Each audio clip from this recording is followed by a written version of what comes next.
Morning to all. मैं नरेंद्र सिंह आज कृतिका पाठ से पुस्तक से पाठ 2 ऋण की हड्डी के संबंध में आपको पढ़ाने जा रहा हूँ। इस विषय पर मैं पढ़ने आपको जा रहा हूँ। इसके लेखक हैं जगदीश चंद्र और इसमें 6 पात्र हैं। सबसे पहला पात्र है इसमें राम स्वरूप, जो कि उमा के पिता हैं और प्रेमा के पति। दूसरा पात्र है प्रेमा, ये राम स्वरूप की पत्नी।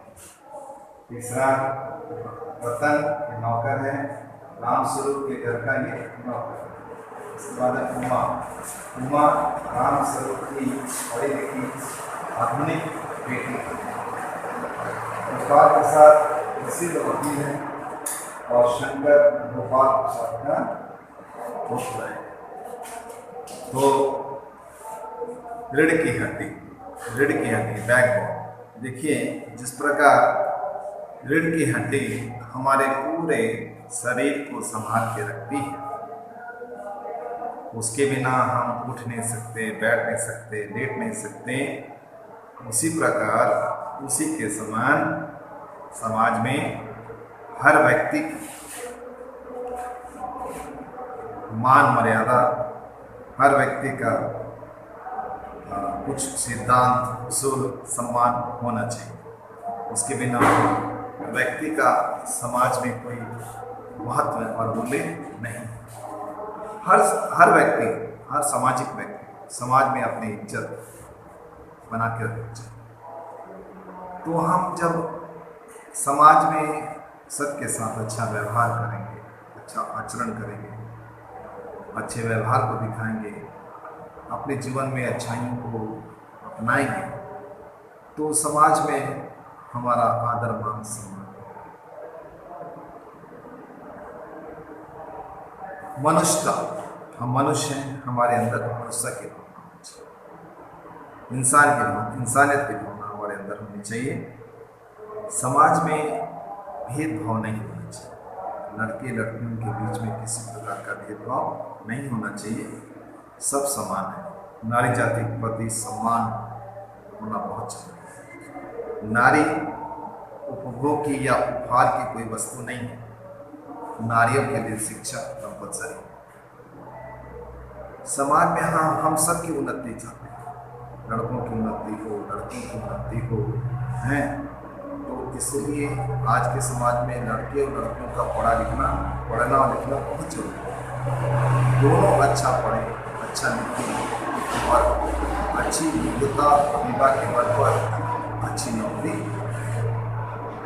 तो ये सोचना कि लड़कों को काम करना है, बाहर जाना है, कमाना है, इसलिए उनको पढ़ना है, और लड़कियों को केवल घर संभालना है, उसको ज़्यादा पढ़ने की आवश्यकता नहीं है, घर के काम काज सीखने चाहिए और दूसरे संस्कार शिक्षा लेनी चाहिए, ऐसा मानना। लड़कियों के लिए उच्च शिक्षा का अधिकार होना चाहिए। उनके लिए उच्च शिक्षा की व्यवस्था, सुविधा होनी चाहिए। सब समान है। हम लड़कियों को कम ना, लड़के लड़कियां एक समान। आज के आधुनिक जमाने में यही बात सच है। समय की मांग है, हमें समय के अनुसार चलना चाहिए। समय की मांग क्या है? समय की मांग है कि लड़कियों को ज़्यादा से ज़्यादा, अच्छी से अच्छा उच्च शिक्षा दी जाए, उन्हें अच्छे संस्कार दिए जाए और उनके अंदर की प्रतिभा को पहचाना जाए, जाना जाए, समझा जाए और उसको प्रोत्साहन दिया जाए, उनको आगे बढ़ने का अवसर दिया जाए, चांस दिया जाए, प्लेटफॉर्म दिया जाए। तो वो भी स्वयं की उन्नति करेंगे और समाज की भी उन्नति करेंगे, और उनकी उन्नति से समाज की उन्नति होगी, देश की उन्नति। इसलिए इस विचारधारा को यहाँ पर बताया गया है। स्त्री शिक्षा का विरोध नहीं करना है, समर्थन करना है। हम देखेंगे यहाँ पर कि किस प्रकार ऋण की हड्डी एकांकी में इस बात को बहुत अच्छे तरीके से उठाया गया है कि लड़कियों को पढ़ना बहुत जरूरी है और लड़कियों को शिक्षा प्राप्त करके निर्भीक होना जरूरी, स्पष्टवादी होना जरूरी। जैसे कि हम यहाँ देखेंगे इस एकांकी की जो नायिका है उमा स्पष्टवादिनी, वह निसंकोच भाव से सच्चाई बताकर समाज की दूसरे लड़कियों के लिए एक मिसाल पेश कर है। वो कोई चीज़ नहीं छिपाती, उसे भय नहीं है कि सच्चाई बता देने से उसका रिश्ता टूट जाएगा, इसका उसको भय नहीं। वह रूढ़िवादी था, पुराने विचारों का घोर विरोध करता। पुराने विचार क्या है? हमारे समाज में पुराने विचारों के अनुसार लड़कियों को ज़्यादा उच्च शिक्षा देने की आवश्यकता नहीं है। लड़कियाँ मैट्रिक तक पढ़ी पर्याप्त, इसके बाद वो घर गृहस्थी का काम देखें और घर से जुड़े हुए कामों को देखें और उसमें दक्षता और पूर्णता हासिल करें, योग्यता हासिल करें। तो ये इस बात का वो विरोध करते नहीं। लड़कियों को घर की जिम्मेदारी के अलावा और भी जो जिम्मेदारी है उनका भी निर्वहन कर उसको उच्च शिक्षा प्राप्त करनी है, अच्छी नौकरी करनी है, अपने जीवन को सजाना संवरना है और उसे सबसे बड़ा आत्मनिर्भर होना है। क्योंकि लड़कियां आत्मनिर्भर होंगी, शिक्षित होंगी तो हमारा देश, हमारा समाज भी आत्मनिर्भर और शिक्षित। तो उमा आत्मविश्वासी भी है, इसमें आत्मविश्वास की भावना बड़ी है। वे अपने आप को श्रेष्ठ, शंकर से ज़्यादा श्रेष्ठ साबित करते हैं और वो उसके अंदर क्षमता लेने की उसके अंदर निर्णय लेने की क्षमता है और वह निर्भीक है, स्पष्ट रूप से शंकर को, उसके पिता को, अपने पिता को, अपनी माता को अपना फैसला सुना देती है। इस प्रकार हम देखते हैं कि इस एकांकी के सभी पात्र अपनी अपनी विशेषताओं को यहाँ बता रहे हैं और हम देखेंगे रामस्वरूप अपने घर को किस प्रकार सजा रहे हैं। रामस्वरूप बैठक के कमरे में बात यंत्र को रखते हैं। गोपाल प्रसाद रहने से बेहतर इसे मानते हैं। गोपाल प्रसाद के विचार आधुनिक समाज के लिए कहाँ तक घातक हैं? क्या गोपाल प्रसाद लड़के लड़कियों को समान दृष्टि से देखते हैं? तो लड़के लड़कियों को समान दृष्टि से देखना चाहिए, समझ में, ये जरूरी है।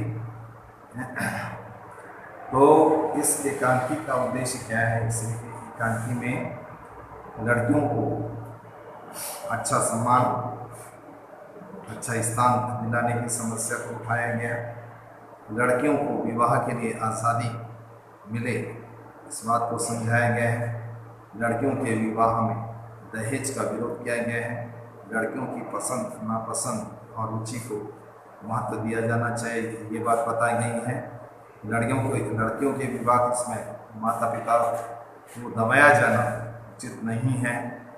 समाज में उन लोगों को बेनकाब करना चाहिए जो लड़कियों की शिक्षा का विरोध करते हैं और पीछे दरवाजे से दहेज की बात करते हैं। दहेज लेने वाले पुरुषों का बहिष्कार होना चाहिए। दुल्हन दहेज, दुल्हन का महत्व जानिए, दुल्हन का सम्मान कीजिए और लड़कियों को समाज में सम्मानजनक स्थान दिलाना चाहिए। तो ये सब मुख्य बातें इस एकांकी में बताई गई हैं। आइए अब एकांकी का सारांश, उसके बाद उससे जुड़ी बहुत सारी बातें, बहुत सारे सवाल हम आपको समझाएंगे। तो इस का जो सारांश है वो हम आपको बता रहे हैं, ध्यानपूर्वक सुनिए। रामस्वरूप की पुत्री उमा, रामस्वरूप की पुत्री है उमा को देखने के लिए लड़के वाले आए। जब लड़कियां सयानी हो जाती हैं, विवाहित हो जाती हैं, तो माता पिता उनके विवाह की चिंता करते हैं और फिर वो उसके लिए अच्छे वर्ग की तलाश करते हैं। तो रामस्वरूप की एक लड़की जो अभी विवाह की हुई, उसका नाम है उमा, वो पढ़ी लिखी है, और उसको देखने के लिए लड़के वाले आने वाले हैं। उनके स्वागत में घर में तैयारी चल रही है। राम स्वरूप नौकर के साथ तख्त और ऊपर बिछाई जाने वाली चादर को ठीक करते हैं। प्रेमा प्रेमा जो कि राम स्वरूप की पत्नी है, प्रेमा राम स्वरूप से कहती कि उमा मुँह फुलाए बैठी। उमा जो उनकी बेटी है वो नाराज है और मुँह फुलाए बैठी है। उसी को देखने के लिए लड़के वाले आने वाले। तुम्हें ने उससे को पढ़ा लिखा कर सिर पर चढ़ाया, वो नाराज होती है। तुम्हें ने अपनी बेटी उमा को पढ़ा लिखा कर सिर चढ़ाया, इससे तो अच्छा है। हमारा ज़माना था जब लड़कियां कम पढ़ी लिखा करती थी। उमा को देखने आने वालों के स्वागत का राम स्वरूप ने पूरा प्रबंध कर रखा है। वे अपनी पत्नी प्रेमा से कहते हैं कि गोपाल प्रसाद को हरगिज यह पता नहीं चलना चाहिए कि उमा बीए पास, क्योंकि गोपाल प्रसाद अपने लिए कम पढ़ी लिखी बहू चाहते हैं और वास्तव में उमा बीए पास है, तो उसकी शिक्षा को छिपाना चाहिए। अपनी लड़की के विवाह के लिए देखो एक पिता कैसे क्या क्या पापड़ करते हैं, उसकी वास्तविक शिक्षा को छिपा रहे हैं और क्या बता रहे हैं कि वो मैट्रिक पास है, उसे मैट्रिक पास बताना। लड़के वाले दक्यानुष विचार, पुराने विचार, उन्हें अधिक पढ़ी लिखी लड़की नहीं चाहिए। ये बताते हैं कि उमा को देखने गोपाल प्रसाद और उनका बेटा शंकर आ रहा है। उमा को देखने कौन आ रहा है?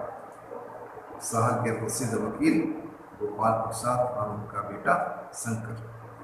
गोपाल प्रसाद पेशे से वकील हैं, वकालत करते हैं तथा सभा सोसाइटियों में अच्छी उनका मान सम्मान है, इज्जत है।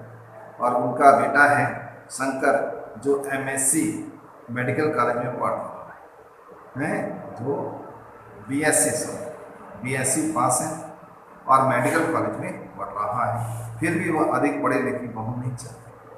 पुराने ख्याल के लड़का देखो उनका शंकर जो बहुत पढ़ा लिखा है, लेकिन फिर भी वो कम पढ़े लिखी बहू पत्नी चाहता है।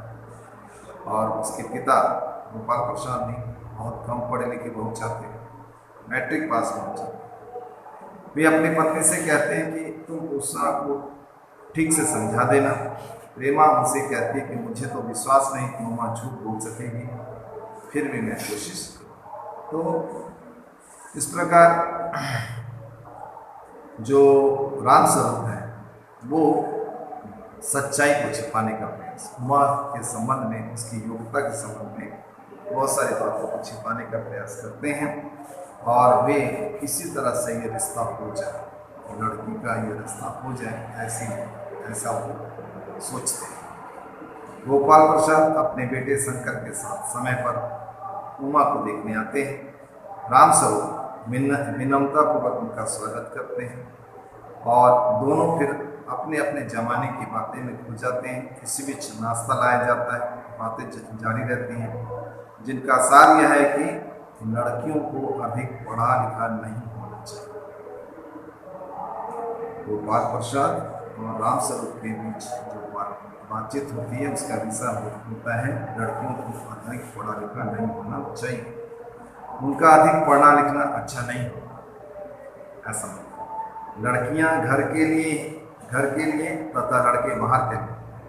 लड़कियां घर संभालने के लिए, वकील साहब बोलते हैं, लड़कियां घर संभालने के लिए होती हैं और लड़के बाहर के काम के लिए, कमाने का काम लड़कों का जिम्मेदारी है, तो इसलिए उनको पढ़ना लिखना जरूरी है। आखिर लड़कियों घर में ही काम करने के लिए होती हैं। उन्हें अपने बेटे शंकर के लिए कम पढ़े लिखे यानी मैट्रिक पास लड़के जो वकील साहब हैं, उनको गोपाल प्रसाद जो वकील हैं, उनको अपने बेटे शंकर के लिए कैसी बहू चाहिए? मैट्रिक पास, कम से कम पढ़े लिखे हो, मैट्रिक पास हो, ऐसे चाहिए। राम स्वरूप भी गोपाल प्रसाद की बात का समर्थन करते हैं कि उच्च शिक्षा सिर्फ पुरुषों को ही प्राप्त करनी चाहिए। देखिए, उमा के पिता राम स्वरूप ने अपनी बेटी को BA पास करवाया, अर्थात वे लड़कियों के लिए ज़्यादा पढ़ा लिखा होना मानते हैं। परंतु यहाँ उसके विवाह के लिए समझौता, उमा के विवाह के लिए समझौता कर रहे हैं। और क्या बोलते हैं, ठीक है लड़कियों को कम शिक्षा देनी चाहिए। इसी बीच उमा तस्तरी में पान रखकर उस कमरे में आती है। गोपाल प्रसाद अब तक लड़कियों के विरुद्ध बातें करते रहते हैं। वे उमा की चाल और चेहरा देखने की बात करते हैं कि उमा की चेहरा देखना, उमा को चाल और चेहरा हो उसका देखना चाहते हैं। उमा जब अपना चेहरा उठाती हैं तो चश्मा लगा हुआ चेहरा देखकर गोपाल प्रसाद चौंक जाते हैं। उमा की आंखों में क्या था, चश्मा। वो गोपाल प्रसाद उसको देखकर चौंक जाते हैं और समझ जाते हैं कि ये ज़्यादा पढ़ी लिखी है, इसीलिए तो उसने चश्मा पहन रखा है। अब गोपाल प्रसाद को उमा की शिक्षा पर संदेह होने लगता है। ये दोबारा उससे उसके शिक्षा के विषय में जानना चाहते हैं, पर उमा सब्र नहीं कर पाती। वह उनसे कहती कि वह फर्नीचर से भी बदतर है, क्योंकि फर्नीचर खरीदने वाला फर्नीचर को देखता है, वो फर्नीचर से कोई प्रश्न नहीं पूछता। अब गोपाल प्रसाद का उमा के शिक्षा के प्रति संदेह विश्वास में बदल जाता है। वे समझ जाते हैं कि उमा कम पढ़े लिखे नहीं, बहुत पढ़े लिखे हैं, तभी तो उसकी आंखों में चश्मा है। यह पुनः रामस्वरूप से उमा की शिक्षा के बारे में पूछते हैं। रामस्वरूप कुछ कहें इससे पहले उमा जवाब दे देती है कि वह बीए पास है। साफ साफ बोल देती है जो बीए पास है वह शंकर के बारे में कहती है, ये लड़का जो मुझे देखने आया है पिछली फरवरी में लड़कियों के हॉस्टल के आसपास घूमते पकड़ा गया, मतलब इसका चरित्र ठीक नहीं, इसका आचरण और इसका चरित्र ठीक नहीं, साफ साफों पे बोल देती है और अपमानित करते हुए भगाया गया। ये लड़का अर्थात शंकर पिछली फरवरी महीने में लड़कियों के हॉस्टल के आसपास घूमता देखा गया, पकड़ा गया और फिर अपमानित किया। इस प्रकार इस समय उसने अपने प्राण और आखिर में उसने अपने प्राण बचाने के लिए नौकरानी के पैर पड़े। मैंने बीए पास किया है, कोई पाप नहीं किया। माँ बोलती है मैंने बीए पास किया है, कोई पाप नहीं किया है, मुझे अपनी इज्जत का ख्याल है। गोपाल प्रसाद को भी होकर शव को अपमानित किए जाने की बात कहते हैं और अपने बेटे के साथ दरवाजे की ओर बढ़ जाते हैं। उमा कहती है कि घर जाकर पता लगाएंगे कि अपने बेटे की बैकबोन अर्थात रीढ़ की हड्डी है या नहीं। बुद्धित गोपाल प्रसाद वासाचार लिए शंकर को लेकर वहाँ से चले जाते हैं। तो इस प्रकार हम देखते हैं कि यहाँ पर एक आधुनिक लड़की जो अपने अधिकारों के लिए और लड़कियों को समाज में सम्मान दिलाने के जो काम करती है, जो विरोध करती है, वो दूसरी लड़कियों के लिए प्रेरणादायक है। तो रीढ़ की हड्डी की कथा वस्तु संक्षेप में इसी प्रकार है। समाज में उमा जैसे व्यक्तित्व की जरूरत है। उमा चरित्रवान है, वह शिक्षित लड़की है। उसके पिता रामस्वरूप गोपाल प्रसाद थे। उमा की शिक्षा की बात छिपाना चाहते, परंतु गोपाल प्रसाद के पूछने पर वो अपनी शिक्षा के बारे में दृढ़तापूर्वक बता देती है। इसके विपरीत शंकर स्वयं तो उच्च शिक्षा प्राप्त कर रहा है, परंतु वो नहीं चाहता कि उसकी पत्नी उच्च शिक्षा प्राप्त करे। अतः समाज को शंकर जैसे व्यक्तित्व की आवश्यकता नहीं है। शंकर जैसे व्यक्तित्व से हमें ना अच्छे समाज उपयोगी स्वस्थ विचारधारा वाले नागरिक मिलेंगे, ना ही उससे समाज या राष्ट्र का कोई भला हो या उन्नति हो। वास्तव में समाज को उमा जैसी साहसी, स्पष्टवादी, उच्च चरित्र वाली, उच्च शिक्षा वाली व्यक्तित्व की लड़की चाहिए, जो शिक्षित होकर अपने शिक्षा के आधार पर स्वयं की उन्नति करेगी और देश की उन्नति करेगी। तो इसमें हम देख रहे हैं कि रामस्वरूप हैं, ये इस एकांकी के पुरुष पात्र हैं, प्रधान पुरुष पात्र हैं। वे आधुनिक विचारों को महत्व देते हैं, इसीलिए उन्होंने अपनी उमा बेटी को उच्च शिक्षा दिलाई है। वो उच्च शिक्षा के समर्थक हैं। वो अपनी बेटी उमा को बीए तक पढ़ाते हैं तथा उसके विवाह के लिए चिंतित भी दिखते हैं। वे गोपाल प्रसाद के पुत्र शंकर से उसकी शादी करना चाहते हैं वो गोपाल प्रसाद की मनोवृत्ति जानकर उमा की शिक्षा की बात छिपाने की परिस्थितियोंवश मजबूरीवश कोशिश करता है। एक पिता अपनी बेटी के विवाह के लिए मजबूरीवश छोड़ देता है, समझ में है? और परिस्थितियों से समझौता करने का प्रयास करता है। तो समाज में महिलाओं को उच्च शिक्षा और गरिमा दिलाने के लिए क्या क्या प्रयास किए जाने चाहिए? मेरी दृष्टि से में सबसे बड़ा है स्त्री शिक्षा। ज़्यादा से ज़्यादा स्त्रियों को शिक्षा देना चाहिए, उनका सम्मान होना चाहिए, उनको हीन दृष्टि से नहीं देखना चाहिए, उनके मान सम्मान का ध्यान रखना चाहिए, उनकी सुरक्षा होनी चाहिए और उन्हें महान और विदुषी बनाया जाना चाहिए। लड़के और लड़कियों की तुलना करते हुए कभी हीन भावना नहीं पैदा चाहिए। लड़कियों के साथ भी लड़कों जैसा व्यवहार करना चाहिए। लड़कियों की पढ़ाई लिखाई, खान पान और अन्य क्षेत्रों में लड़कों जैसा बराबर व्यवहार करना चाहिए। उन्हें हर क्षेत्र में आगे बढ़ने के लिए अवसर देने चाहिए, प्रोत्साहन देना चाहिए, प्लेटफॉर्म देना चाहिए, ताकि वो भी लड़कों की भांति अपनी प्रतिभा का परिचय दे सके।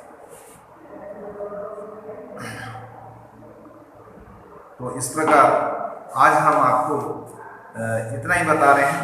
कल आपको इसी विषय पर हम विस्तार से और कुछ महत्वपूर्ण बिंदुओं पर विचार करेंगे। सार संक्षेप में हमने जो कथा आपको बताई है उसको आपको घर में पढ़ना है। पढ़ने के बाद आप वो समझ जाए, फिर भी कुछ समझ में नहीं आए तो हमसे पूछिए। यहाँ पर हम इस एकांकी से जुड़े हैं।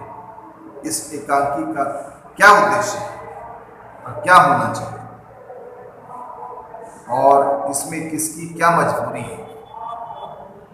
उस पात्र के अंदर 6 पात्र हैं, 6 पात्रों के अंदर क्या क्या गुण हैं, क्या क्या विशेषताएं, सबके बारे में विस्तार से चर्चा करेंगे। आज सिर्फ इतना ही। कल ऋण की हड्डी का दूसरा भाग जो हम आपको बताएंगे और उससे जुड़े समस्त बातें आपको समझाएंगे। ओके, आज के लिए इतना। धन्यवाद। बाय।